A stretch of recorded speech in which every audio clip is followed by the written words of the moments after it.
Hi കൂട്ടുകാരെ, പുതിയൊരു വീഡിയോയിലേക്ക് എല്ലാവർക്കും സ്വാഗതം.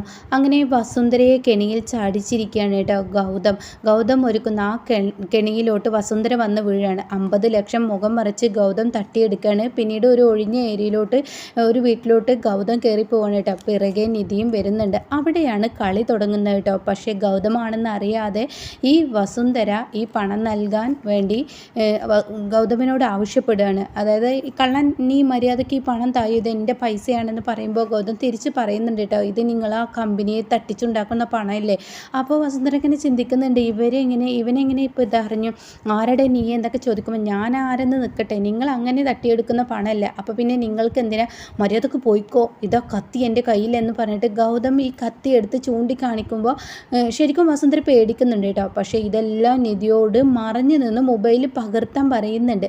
അങ്ങനെ നിധി മൊബൈൽ പകർത്താണ് കേട്ടോ. ഈ സമയം ഗൗതം വീണ്ടും വസുന്ധരയോട് ആവശ്യപ്പെടുകയാണ്, മര്യാദക്ക് പോകാനല്ലേ ഞാൻ പറഞ്ഞത്, നിങ്ങൾ പോകണമെന്ന് പറയുമ്പോൾ ഉടൻ തന്നെ പറ്റത്തില്ല എന്ന് വസുന്ധര പറയും. എന്നാൽ ഞാൻ നിങ്ങളെ കുത്തും എന്ന് പറഞ്ഞിട്ട് ഗൗതം മുഖം മറിച്ചും കൊണ്ട് ഈ കത്തി കൊണ്ട് വസുന്ധരയെ കുത്താൻ ഒരുങ്ങുമ്പോൾ തൻ്റെ കയ്യിൽ നിന്നും അത് മനഃപൂർവ്വം താഴോട്ട് ഇടാണ്. പക്ഷേ അത് മനഃപൂർവ്വമല്ലാത്ത വിധത്തിൽ വസുന്ധരയുടെ മുന്നിൽ അഭിനയിക്കുകയാണ് കേട്ടോ. നിലത്ത് വീണ ആ കത്തി വസുന്ധര പെട്ടെന്ന് എടുത്തിട്ട് അങ്ങ് ഗൗതമിൻ്റെ വയറ്റിലോട്ട് ഒരൊറ്റ കുത്തങ്ങ് കുത്തൂട്ടോ. ഗൗതമാണെങ്കിൽ വയറ്റിൽ രക്തം കെട്ടി വെച്ചിട്ടായിരിക്കും വന്നിട്ടുണ്ടാവുക. അങ്ങനെ നിധിയാണെങ്കിലോ ഇതിങ്ങനെ വീഡിയോ ആക്കി തന്നെ എടുക്കുകയാണ്. ഇതേ സമയം വസുന്ധര ഈ കുത്തുന്നത് മൊബൈലിൽ നിധി പകർത്തുകയാണ്. അത് ഇവരുടെ ഒരു കെണിയാണ്, ഈശ്വരമംഗലത്തോട്ട് കയറാനുള്ളൊരു കെണിയാണ്. പക്ഷെ അതൊന്നും വസുന്ധരയ്ക്ക് അറിയില്ല. അങ്ങനെ വസുന്ധര അപ്പോഴത്തെ ദേഷ്യത്തിൽ ആ കത്തി കൊണ്ട് അങ്ങ് കുത്തുമ്പോൾ, കത്തിയാണെങ്കിൽ വയറ്റിൽ തട്ടിക്കഴിഞ്ഞാൽ അപ്പോൾ ഉള്ളിലോട്ട് വലിയുന്ന അങ്ങനെ ഒരു കത്തിയായിരിക്കും. പക്ഷെ അതൊന്നും വസുന്ധര ശ്രദ്ധിക്കുന്നില്ല.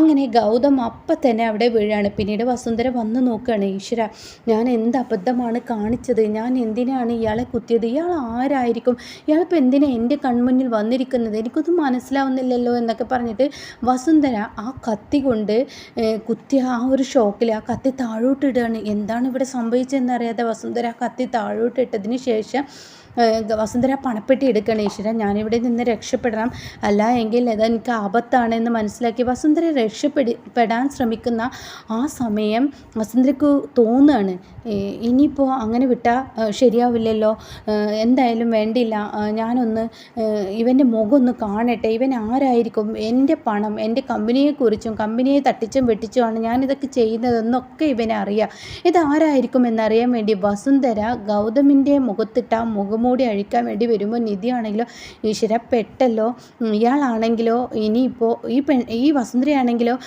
ഗൗതമാണെന്ന് അറിഞ്ഞു കഴിഞ്ഞാൽ തീർച്ചയായും കള്ളക്കളികളെല്ലാം വെളിയിൽ വരും, അത് പാടില്ല, അതിനിപ്പോൾ എന്താ വഴി എന്നിങ്ങനെ ആലോചിച്ച് നിൽക്കുമ്പോഴാണ് കേട്ടോ തൻ്റെ മുന്നിൽ അവിടെ ഒരു ഷീറ്റ് ഇരിക്കുന്നത് കാണുക. അതൊരൊറ്റ തട്ടങ്ങ് തട്ടുന്നതിനോട് കൂടിയിട്ട് വസുന്ധര അവിടെ നിന്ന് ഓടുകയാണ്. അതിനിടയ്ക്ക് തൻ്റെ മൊബൈലിൽ പോലീസിൻ്റെ ആ ഒരു സൈറൻ മുഴക്കലുണ്ടല്ലോ, അതും കൂടി അങ്ങ് ഇടുകയാണ് കേട്ടോ. അതോട് കൂടിയിട്ട് പോലീസ് വരുന്നുണ്ടെന്ന ഭയപ്പാടിൽ വസുന്ധര ഒന്നും നോക്കാതെ അവിടെ നിന്ന് ഓടിപ്പോവാണ് കേട്ടോ. ഇതേ സമയം ഗൗതമാണെങ്കിലോ, ഈശ്വര, അത് അവർ എൻ്റെ മുഖം തുറക്കാൻ വേണ്ടി വന്നപ്പോൾ നീ കാണിച്ച ബുദ്ധിയില്ല എങ്കിൽ ഞാൻ തീർച്ചയായും അവരുടെ ആ ഒരു കള്ളക്കളി ഇതോടുകൂടി പൊളിഞ്ഞിരുന്നു, എനിക്ക് അവരെ ഒതുക്കാനും പറ്റിയിരുന്നില്ല എന്നൊക്കെ ഇങ്ങനെ പറയാൻ കേട്ടോ.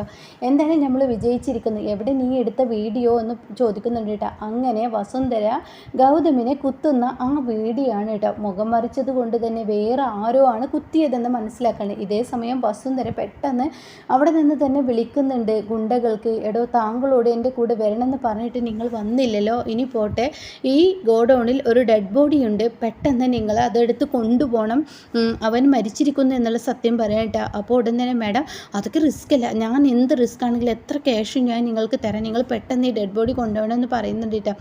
ആ സമയം നിധിയും ഗൗതമും അവിടെ നിന്നും വേഗം പോവുകയാണ്. വസുന്ധരയുടെ ഫോൺ വിളിയും പോലീസും ഒക്കെ ആയപ്പോൾ വസുന്ധര അവിടെ നിന്ന് പോവുകയും ചെയ്തല്ലോ. അങ്ങനെ ഈ സമയം വസുന്ധര അവിടെ നിന്ന് പോവുകയും ചെയ്തു. പിന്നീടാണെങ്കിലോ ഈ ഗുണ്ടകൾ അവിടെ എത്തുകയാണ്. ഗുണ്ടകൾ അവിടെ എത്തുമ്പോൾ നിധിയും ഗൗതമും അവിടെ നിന്ന് പോയിട്ടുണ്ടല്ലോ. ഈ രക്തക്കാർ അവിടെ ഇങ്ങനെ കിടക്കുന്നുണ്ട്, കത്തിയുണ്ട്, പക്ഷേ ഡെഡ് ബോഡി ഇല്ല. ഈശ്വര, ഇനി എന്ത് ചെയ്യും, മാഡം ഞങ്ങളോട് പറഞ്ഞത് എവിടെ ഡെഡ് ബോഡി ഉണ്ടെന്നാണ്, പക്ഷേ ഇനി മാഡത്തിനോട് അങ്ങനെ പറയണ്ട, നമുക്ക് ക്യാഷ് കിട്ടുന്ന പരിപാടിയല്ലേ, അതുകൊണ്ട് മാഡത്തിനോട് നമുക്ക് വിളിച്ചു പറയണ്ട എന്ന് അവരും ചിന്തിക്കുകയാണ് കേട്ടോ.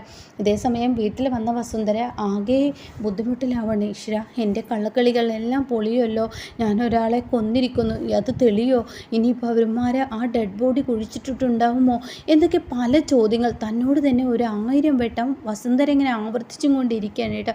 അങ്ങനെ വസുന്ധരയുടെ ഉള്ളിൽ നല്ല ഭയമുണ്ട്. ഈ സമയം വസുന്ധരയാണെങ്കിലോ ആരോടും മിണ്ടാനോ പിടിക്കാനോ ഒന്നിനും വസുന്ധരയ്ക്ക് കഴിയുന്നില്ല കേട്ടോ. വസുന്ധര ഇങ്ങനെ പേടിയോടുകൂടി നിൽക്കുകയാണ്. അങ്ങനെ പിറ്റേ ദിവസം രാവിലെ ആയ ഉടൻ തന്നെ വസുന്ധര പെട്ടെന്ന് ഉറക്കത്തിൽ നിന്ന് എണീക്കുകയാണ്. നേരം വെളുക്കുമ്പോഴേക്കും പേപ്പറൊക്കെ എടുത്ത് നോക്കുകയാണ്. ഇനിയിപ്പോൾ പേപ്പറിലേറ്റ് ഇവൻ്റെ ഡെഡ് ബോഡി ഇങ്ങനെ ഇതിൽ നിന്ന് കിട്ടിയിട്ടുണ്ടാവുമോ എന്നുള്ള ആ ഭയപ്പാടിൽ ഇങ്ങനെ പേപ്പറൊക്കെ ഇങ്ങനെ നല്ല പരിഭ്രാന്തിയോടുകൂടി ഇങ്ങനെ നോക്കുമ്പോൾ ശിവാനി അങ്ങോട്ടേക്ക് വരികയാണ്. ആ സമയം ശിവാനി ആണെങ്കിൽ ഇവർക്കെന്താ വല്ല ഭ്രാന്തും പിടിച്ചോ, ഇവർ നേരം വെളുക്കുമ്പോൾ തന്നെ ഈ പേപ്പറൊക്കെ എന്തിനാണ് നോക്കുന്നത്. അപ്പോൾ ഇതൊന്നും വസുന്ധര ശ്രദ്ധിക്കുന്നില്ല. അപ്പോൾ വസുന്ധര അതിനിടയ്ക്ക് പറയുന്നുണ്ട്, ഇതിലൊന്നും കാണാനില്ലല്ലോ, ഇനിയിപ്പോൾ ഇതിലുണ്ടാവുമോ, അവൻ്റെ ഡെഡ് ബോഡി ഉണ്ടാവുമോ എന്നിങ്ങനെയൊക്കെ പറഞ്ഞ് പേപ്പർ നോക്കാൻ ശിവാനി പോവുകയും ചെയ്ത്. അപ്പോഴാണ് കേട്ടോ വസുന്ധരയുടെ ഫോൺ കോൾ റിങ് ചെയ്യുന്നത് കേട്ടോ. വസുന്ധരയുടെ ഫോണിലോട്ട് ഒരു കോൾ വരികയാണ്. അതെടുക്കുകയാണ്. അതെടുത്ത ഉടൻ തന്നെ നിധി ആയിരിക്കും കേട്ടോ. നിധിയുടെ ഫോൺ കോൾ കാണുന്ന വസുന്ധരയ്ക്ക് ഒരു പുച്ഛമാണ് കേട്ടോ തോന്നുന്നത്. അങ്ങനെ വസുന്ധര ആ ഫോൺ കോൾ എടുക്കുകയാണ്. എന്തിനാടി നീ എൻ്റെ ഫോണിലോട്ട് വിളിച്ചത്?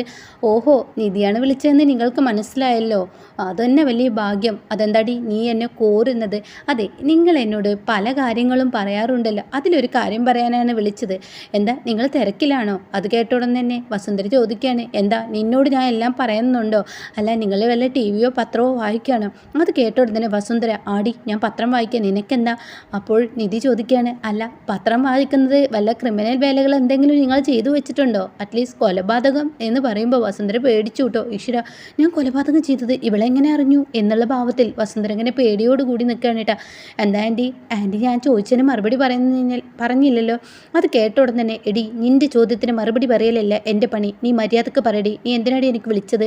അത് കേട്ട ഉടൻ തന്നെ നിധി പറയണേ, ഞാനൊന്ന് പറയട്ടെ, ഞാൻ വിളിച്ചതേ നിങ്ങൾ എപ്പോഴും ഗൗതമിനോട് പറയാറില്ല, ഗൗതമിനെ വിട്ട് ഞാൻ പോണമെന്ന്.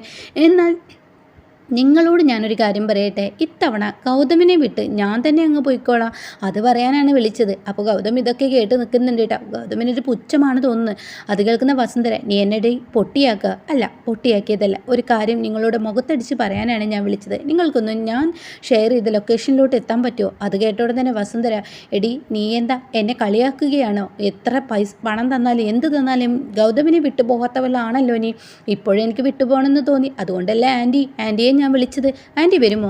തീർച്ചയായും ഞാൻ എത്തിയേക്കാം എന്ന് പറഞ്ഞ് വസുന്ധര വരികയാണ് കേട്ടോ. ഇതേ സമയം ഗൗതമിന് ദേഷ്യം പിടിക്കുന്നു.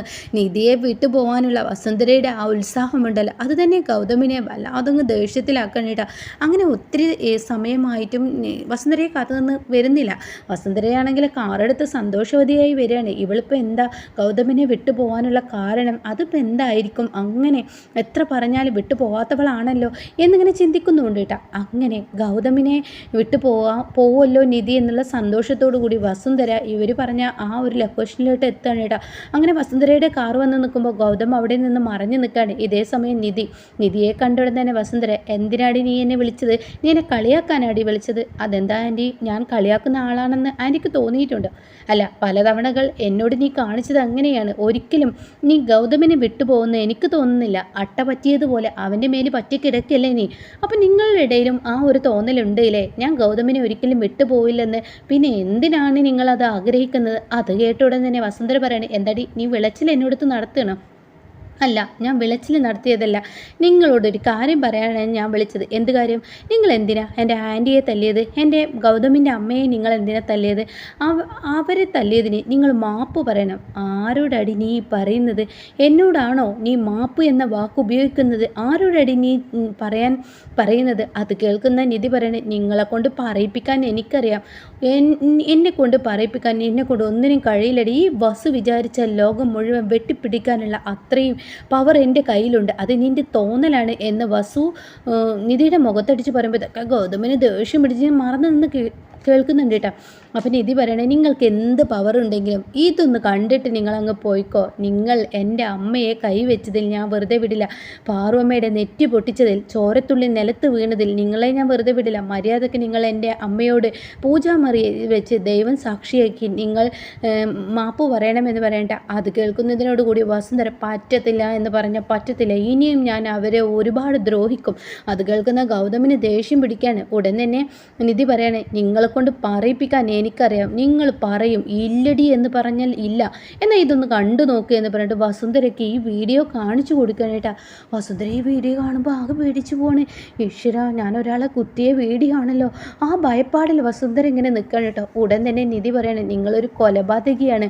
ഞാൻ ഗർഭം കളഞ്ഞു എന്ന് പറഞ്ഞിട്ട് ഇല്ലാത്ത തെറ്റ് എൻ്റെ മേൽ കെട്ടിച്ചു നോക്കാൻ നോക്കിയവളാണ് നിങ്ങൾ. 7 വർഷം എനിക്ക് കഠിന തടവ് തരാൻ ശ്രമിച്ചവളാണ് നിങ്ങൾ. എന്നാൽ നിങ്ങൾക്ക് തൂക്കുകയറാണ് ഞാൻ തരാൻ പോകുന്നത്. അതുകൊണ്ട് നിങ്ങൾ തൂക്കുകയറിൽ കയറിക്കോ.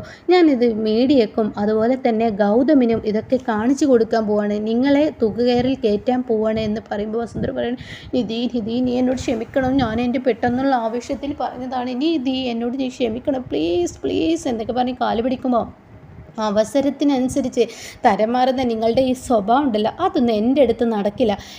ഞാൻ പറയുന്നത് കേൾക്കണം. 10 മിനിറ്റ് എന്നുള്ള സമയമുണ്ടെങ്കിൽ അതിനുള്ളിൽ നിങ്ങൾ എൻ്റെ അമ്മ പാറുവമ്മയോട് മാപ്പ് പറഞ്ഞ് നിങ്ങൾ അവരുടെ കാല് പിടിച്ച് കരയുന്ന ആ വീഡിയോ എനിക്ക് മുന്നിൽ എത്തിക്കഴിഞ്ഞാൽ തീർച്ചയായും ഞാൻ നിങ്ങളെ രക്ഷിക്കാമെന്ന് പറയട്ടോ. ഇത് കേൾക്കുന്ന വസുന്ധര, ശരി, ഞാൻ ഇപ്പോൾ തന്നെ പോവാം. നീ ഈ വീഡിയോ ആർക്കും അയച്ചു കൊടുക്കരുത്, ഞാൻ ഇപ്പോൾ തന്നെ പോവാം, പ്ലീസ് നിധി. അത് കേൾക്കുന്ന നിധി പറയണേ, അപ്പോൾ നിങ്ങൾക്കെല്ലാം അറിയാലേ, മറ്റുള്ളവരുടെ കണ്ണീര് മാത്രം കണ്ട് ജീവിക്കുന്ന നിങ്ങൾക്ക് അപേക്ഷിക്കാനും ഒക്കെ അറിയാലേ, എങ്കിൽ അത് നടക്കട്ടെ എന്ന് പറയുമ്പോൾ അവിടെ നിന്നും പാറുവിൻ്റെ അടുത്തോട്ട് ഓടുന്ന വസുന്ധര, ഒന്നവിടെ നിന്നേ എന്ന് പറഞ്ഞ് വീണ്ടും വിളിക്കുമ്പോൾ, എന്താ നീതി, അതെ ഒന്നവിടെ നിന്ന് എന്ന് പറയലും കരണക്കുറ്റി നോക്കി ഒന്നങ്ങ് കൊടുക്കണം കേട്ടോ. വസുന്ധരയുടെ ഈ സമയം വസുന്ധര പോലും ആകെ ഞെട്ടിപ്പോണ്. ഈശ്വര എന്നുള്ള ആ ഭയത്തിൽ ഇങ്ങനെ ഞെട്ടി നിൽക്കുകയാണ്.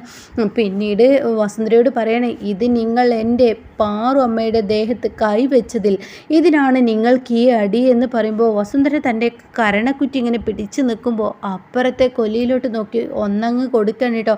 എന്നിട്ട് പറയണേ, ഈ അടി അടിച്ചത് എൻ്റെ അമ്മയെ നിങ്ങൾ റൂമിലിട്ട് പൂട്ടിയതിനെ.